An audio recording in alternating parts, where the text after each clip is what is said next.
जय श्री राधे कृष्ण दोस्तों, जय महादेव। अधिक मास महात्म्य के कल के अध्याय में हमने जाना था दृढ़धनवा का तप एवं सर्ग गमन और एक वानर की कथा। इसके आगे की कथा हम आज के अध्याय में श्रवण करेंगे। 28वां अध्याय, वानर योनिधारी कर्दम ब्राह्मण को दिव्य विमान की प्राप्ति होना। बोले पुरुषोत्तम भगवान की जय।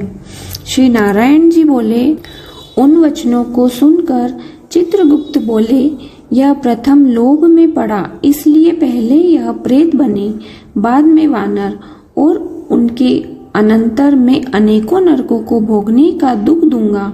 हे दूत, यमराज के यहाँ भलाई के लिए यही जन्म है। इस प्रकार चित्रगुप्त ने दूतों को आज्ञा दी। दूतों ने उस ब्राह्मण को मारते हुए प्रेत योनि में पटक दिया। वह प्रेत होकर जिस वन में फल भी नहीं थे रहने लगा। उस भयानक वन में भूख प्यास से व्याकुल प्रेत को घूमते हुए बहुत समय हो गया। प्रेत योनि के अनेकों दुख भोगने के बाद फल चोरी के अपराध में बंदर योनि में जन्म हुआ। दिव्य जम्बूखंड कालंजर पर्वत पर घने फल फूलदार वृक्ष एवं शीतल जल के मनोहर स्थान में वह विचरने लगा। वहां देवराज इंद्र का बनवाया सरोवर, पापनाशक पुण्यवर्धक एक कुंड था। उसे मृग तीर्थ कहते थे। देव दुर्लभ उस तीर्थ में श्राद्ध करने से पितृगणों की सद्गति होती है। इस स्थान पर दैत्यों से डरे देवता पशुओं के रूप में रहकर इस कुंड में आनंद से स्नान किया करते थे। इसी से इसे मृग तीर्थ कहने लगे। उस विप्र को वानर शरीर से तीर्थ में रहना पड़ा था। नारद जी बोले, त्रिलोक को पवित्र करने वाले इस मृग तीर्थ में यह पापी दुष्ट वानर कैसे निवास कर पाया? सुत जी बोले, इस प्रकार नारद के वचन सुनकर प्रसन्न होकर सत्कार करते श्री नारायण बोले, हे नारद, पूर्व समय में चित्रकुंडल नाम का एक वैश्य था। उसकी पतिव्रता तारका नाम की एक पत्नी थी। वे दोनों पुरुषोत्तम के भक्त थे। उन्होंने पुरुषोत्तम मास का व्रत किया। चित्रकुंडल ने स्त्री के साथ प्रसन्नता पूर्वक व्रत की समाप्ति कर श्रद्धा के साथ उद्यापन किया। वेद वेदांग जानने वाले सपत्नीक ब्राह्मण उद्यापन विधि पूर्वक कराने को बुलाए।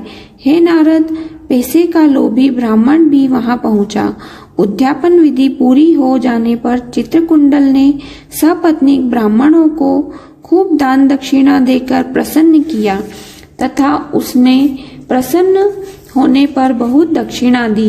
ब्राह्मण लोग दक्षिणा ले लेकर प्रसन्न हो घर चले गए, किंतु वह लोभी ब्राह्मण ठहरा रहा तथा रोता हुआ आगे बढ़कर विनय पूर्वक गदगद कंठ से बोला, हे वैश्य श्रेष्ठ चित्रकुंडल, यह पुरुषोत्तम मास धन्य है, जिसकी सेवा करने से इस लोक तथा परलोक के सुख की प्राप्ति होती है।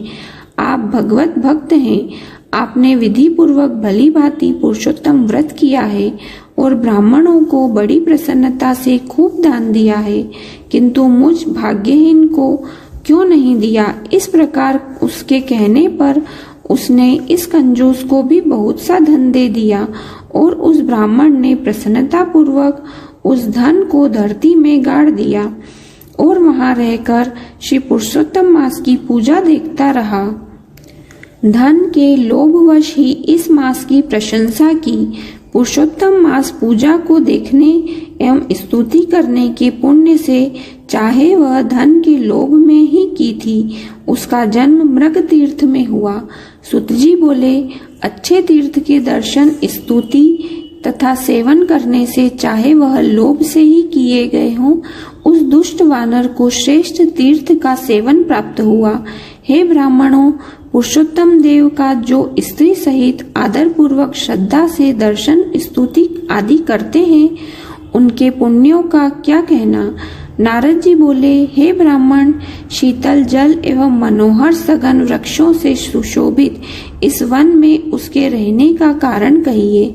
श्री नारायण बोले, हे नारद जी, जब दशरथ पुत्र श्री राम ने समुद्र पर पुल बांधकर रावण को मारा था, विभीषण को छोड़कर सब राक्षसों के मारे जाने पर श्री राम जी ने अग्नि परीक्षा कर श्री जानकी जी को स्वीकार किया। उस समय ब्रह्मा जी, शंकर जी, इंद्र आदि देवताओं ने रावण वध से प्रसन्न होकर श्री राम जी से वर मांगने को कहा। तब भक्तों को अभय करने वाले श्री राम जी बोले, हे देवताओं, यदि आप इस समय वर देना चाहते हैं तो सुनिए। इस युद्ध में जो राक्षसों के हाथों वानर मारे हैं उन्हें अमृत वर्षा करके जीवन प्रदान कर दे। ब्रह्मा, शंकर जी, इंद्रादि देवताओं ने आज्ञानुसार अमृत वर्षा द्वारा वानरों को जीवित कर दिया। वह सब वानर सोकर उठे के समान उस रामचंद्र तीर्थ को देखने लगे। तब सपत्नीक श्री राम बोले, हे सुग्रीव, हनुमान आदि मित्रों, आप सबने मित्रता का कार्य पूर्ण किया है। अब आप इन सब वानरों को आज्ञा दें कि यह सब प्रसन्नता पूर्वक अपने अपने घर को जाएं। मेरे से बड़ी उम्र वाले वानर जिस जिस वन में जाकर रहेंगे वे वन फल पुष्प वाले सघन वृक्षों से भरे रहेंगे। वहाँ की नदियाँ स्वच्छ मीठे जल वाली होगी, इन्हें कोई रोक नहीं सकेगा। मेरी आज्ञा से यह चले जाएं। श्री राम जी की आज्ञा पाकर वानर जिस वन में गए वह फल फूल और वृक्ष एवं मीठे जल युक्त हो गए। श्री नारायण बोले, आगे की कथा सुनिए। वन में जन्म पाकर वानर पर्वत के समान बढ़ने लगा तथा भूख प्यास के कारण व्याकुल होकर लोभी वहां भटकने लगा। जन्म से ही उसके मुख से पित्त विकार के कारण घाव था, जिसकी पीड़ा के कारण कराता रहता था। घाव से खून बहता था, दुख के कारण खा भी नहीं पाता था, किंतु चपलता के कारण वृक्षों से फल तोड़ लेता और उन्हें फेंक देता। भूख के कारण फलों को मुंह के पास ले जाता, किंतु घाव के कारण फलों को खा नहीं पाता था। उन टूटे फलों को जंगल में ही फेंक देता था। एक पेड़ से दूसरे पेड़ पर कूदता फिरता था। वह इस प्रकार के जीवन से मरना श्रेष्ठ समझता था। एक बार वह पेड़ पर से पृथ्वी पर गिर पड़ा और दुखी होकर चीखने लगा। उसके अंग अंग टूट कर गए, शरीर शिथिल और भूख प्यास से व्याकुल था। मुंह में घाव का असहाय दुख था, दांत भी टूट गए थे। यह सब देव के दिए दुख हैं या अपने पूर्व जन्म के कर्म के ही सभी दुख थे। इस प्रकार भूखे प्यासे दुख भोगते देव योग से पुरुषोत्तम मास आ गया। इस मास में भी यह अन्य महीनों की भांति ही शीतादि दुखों से पीड़ित रहा। एक दिन पुरुषोत्तम मास के कृष्ण पक्ष में प्यास से व्याकुल भटकते एक कुंड के पास पहुंचा, किंतु उसके अमृतसरी के सुंदर जल को घाव के कारण पी न सका। भूख प्यास से व्याकुल चपलता के कारण कुंड के किनारे एक वृक्ष पर चढ़ गया और एक पेड़ से दूसरे पेड़ पर कूदा, किंतु शरीर शिथिल होने से पूरी तरह उछल न सका। इस कारण वह बीच में ही गिरकर कुंड में आ पड़ा।